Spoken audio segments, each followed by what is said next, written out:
Lu tahu wabah Black Death yang bikin jutaan orang Eropa meninggal? Ternyata selain di Eropa, Indonesia juga pernah kena wabah pes atau Black Death ini. Wabah ini terjadi di era kolonial Belanda, dan masyarakat kita yang kena wabah ini dibiarin aja sama pemerintah kolonial dan dokter-dokter Eropa di Batavia. Tapi di balik itu ada sosok superhero asli Indonesia yang rela bertaruh nyawa demi nolongin anak bangsa yang diabaikan sama pemerintah kolonial saat itu. Sosok yang mendedikasikan ilmu tenaganya untuk menolong rakyat kecil. Sosok superhero itu bernama Dr. Cipto Mangunkusumo. Selengkapnya di Lempar Topik.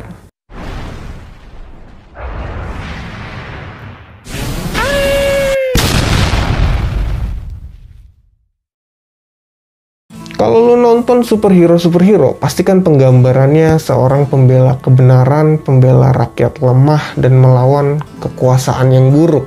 Sepertinya kebanyakan dari kita nganggap hal kayak gitu mah cuma ada di film-film Hollywood, atau di film-film lah.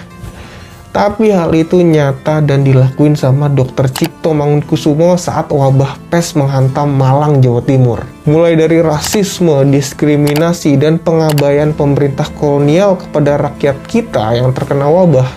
Terus juga hinaan dokter-dokter Eropa kepada dokter lokal menjadi perjuangan Dr. Cipto saat itu. Tapi sebelum itu kita bahas gimana sih wabah pes nih bisa masuk ke Indonesia. Wabah pes disebabkan oleh bakteri Yersinia pestis atau pes. Penyakit ini berasal dari tikus yang terinfeksi bakteri pes. Penularannya melalui kutu-kutu di badan tikus yang menggigit manusia. Manusia yang udah kena bakteri pes berpotensi juga untuk nyebarin ke manusia yang lain. Di tahun 1400-an Eropa diserang wabah pes atau yang lebih dikenal dengan nama Black Death, karena memakan korban puluhan juta orang hingga mengorbankan sepertiga populasi penduduk Eropa saat itu. Sialnya, pada tahun 1910 wabah ini masuk ke Indonesia. Kenapa bisa masuk ke Indonesia? Jadi gini, di tahun 1905 sampai 1910 Indonesia mengalami gagal panen, sehingga ketersediaan pangan terus berkurang. Lalu pemerintah Hindia Belanda memutuskan buat impor beras dari Myanmar. Padahal waktu itu udah ada peringatan kalau di Myanmar lagi ada wabah pes. Tapi karena emang butuh, pemerintah kolonial tetap kekeh nih impor beras dengan penyangkalan kalau tikus Myanmar beda sama tikus lokal. Waduh, kok bisa begitu ya? Akhirnya beras impor Myanmar sampai di pelabuhan Tanjung Perak, Surabaya. Kemudian dikirim ke Malang. Dan lo tahu apa? Di karung beras itu ada tikus yang terinfeksi pes. Dan 1 bulan kemudian dilaporkan ada 17 orang yang meninggal akibat pes di Malang. Ditambah dulu informasi belum secepat sekarang, jadi pengendalian penyebaran wabahnya tuh lebih susah. Hingga akhirnya ribuan orang meninggal akibat wabah ini. Pasti ada pertanyaan, kenapa di Malang? Padahal berasnya masuk Surabaya dulu. Ternyata alasannya karena itu bakteri pes bisa bertahan hidup di udara yang sejuk.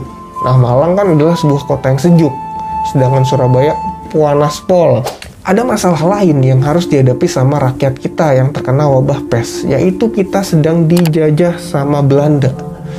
Seperti yang kita tahu di masa kolonial, feodalisme dan rasisme sangat kuat. Korbannya siapa lagi kalau bukan rakyat kecil? Di masa itu yang punya kuasa kayak pejabat, bangsawan, borjuis bersikap diskriminatif dan sewenang-wenang sama rakyat kecil.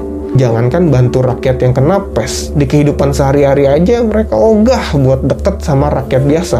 Ya maunya ya cuma manfaatin tenaganya aja buat jadi buruh kasar. Saat itu rumah-rumah warga biasa terbuat dari gubuk bambu yang adalah tempat sarangnya tikus. Ngeheknya, pemerintah kolonial ogah bantu biayain perawatan dan pengobatan rakyat yang sakit pes. Padahal nih penyakit bisa nular ke siapa aja dan nyebar ke daerah lain selain Malang. Mendengar warga lokal diabaikan pemerintah kolonial, Dr. Cipto panas. Dia minta ke pemerintah untuk ditugaskan ke Malang. Dia kesal, padahal waktu itu dokter Eropa lumayan banyak di Batavia, tapi nggak ada yang mau turun tangan buat bantuin rakyat di Malang. Padahal nih ya, dokter-dokter Eropa tuh sering ngeremehin dokter-dokter lokal, dokter-dokter pribumi, dibilang penakut, dibilang kurang ilmu, dan lain-lain. Kondisi yang dimana pemerintah yang abai sama keadaan rakyat, terus dokter-dokter Eropa yang gak mau turun tangan, rakyat yang minim pengetahuan, ditambah hinaan dokter Eropa kepada dokter lokal bikin dokter Cipto semakin terbakar semangatnya. Kondisi kayak gitu bikin dokter Cipto semakin yakin gak ada yang bisa diharapin nih dari penjajah untuk rakyat yang terjajah. Sampai di Malang, dokter Cipto langsung menyisir desa-desa yang terkena wabah pes. Dia dibantu oleh 2 orang dokter. Padahal pemerintah kolonial meminta 20 orang untuk bantu dokter Cipto, tapi cuma 2 orang yang bersedia. Bayangin deh, betapa sulitnya nanganin wabah pes dengan jumlah tenaga medis yang gak memadai. Belum lagi APD yang juga sulit didapat di zaman itu. Tapi dokter Cipto tetap membantu nolong rakyat miskin dengan gratis, lo tau gak? Free. Belum lagi resiko tertular tuh cukup besar kan. Tapi dia memasrahkannya kepada Tuhan dan tetap berusaha dengan alat yang seadanya. Saat berada di sebuah desa, ia mendengar suara tangisan bayi dari sebuah gubuk.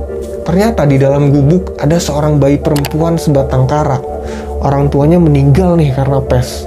Karena kasihan, dokter Cipto mengambil bayi itu, diasuh, dididik, dan dibesarkan bersama dengan istrinya. Bayi perempuan itu diberi nama Pes Jati. Wah, luar biasa, betapa mulianya dokter Cipto. Atas peran dokter Cipto melawan wabah pes, ia dianugerahi penghargaan bintang emas dari Ratu Wilhelmina. Tapi penghargaan itu dibalikin sama dokter Cipto karena saat dia ingin membasmi pes di kota Solo, ia ditolak sama pemerintah kolonial. Bahkan ya, anugerah itu jadi ledekan dokter Cipto buat orang Belanda. Jadi waktu ia bawa si penghargaan ini ke Batavia untuk dikembalikan, penghargaan bintang emas itu ditaruh di dekat pantat sama dokter Cipto. Karena ini penghargaan tertinggi, jadi kalau ada serdadu yang lihat penghargaan itu, dia harus hormat pada penghargaan itu. Jadi si serdadu ini harus hormat sama bokongnya dokter Cipto. 4 tahun setelah pes masuk ke Indonesia, dokter Cipto mengemukakan uraian ilmiah tentang penyakit pes dalam sebuah pidato. Mulai dari apa itu pes, sejarahnya, jenisnya, sampai cara memberantasnya. Lewat uraian pidato dengan bahasa Belanda itu, dokter Cipto mengobarkan semangat nasionalisme. Ia membuktikan kepada bangsa Belanda kalau masyarakat pribumi mampu menyamai intelektual kulit putih. Dan bangsa kulit berwarna bukan bangsa rendahan. Dan dokter Cipto ngebuktiin kalau dokter lokal itu tidak pengecut dan tidak bodoh. Sebenarnya dengan ilmunya dan privilege-nya, dokter Cipto bisa aja tuh hidup nyaman, tenang, dan damai-damai aja. Tapi namanya juga dokter Cipto, dia nggak bisa tuh ngelihat penindasan terus diam aja. Bersama Douwes Dekker dan Ki Hajar Dewantara, dokter Cipto mendirikan Indische Partij. Mereka dikenal sebagai 3 serangkai. Kerjaannya yang ngelawan pemerintah kolonial. Kayak tahun 1913, surat kabar Indische Partij De Express nerbitin pamflet berjudul Seandainya Aku Orang Belanda. Wah, ngamuk cuy kerajaan Belanda, sampai 3 serangkai ini diasingkan. Ya, dari cerita dokter Cipto ini bisa kita simpulkan kalau superhero tuh emang ada, men. Walaupun gak wajib jadi superhero, tapi kalau udah panggilan hati, bakalan pusing dia kalau diem aja. Ya, contohnya selain dokter Cipto kayak Cak Munir, Wiji Tukul, Marsina, dan lain-lain. Yaudah, segitu aja dari gua. Kalau ada info yang salah, mohon maaf, bisa lu koreksi di kolom komen. Ciao!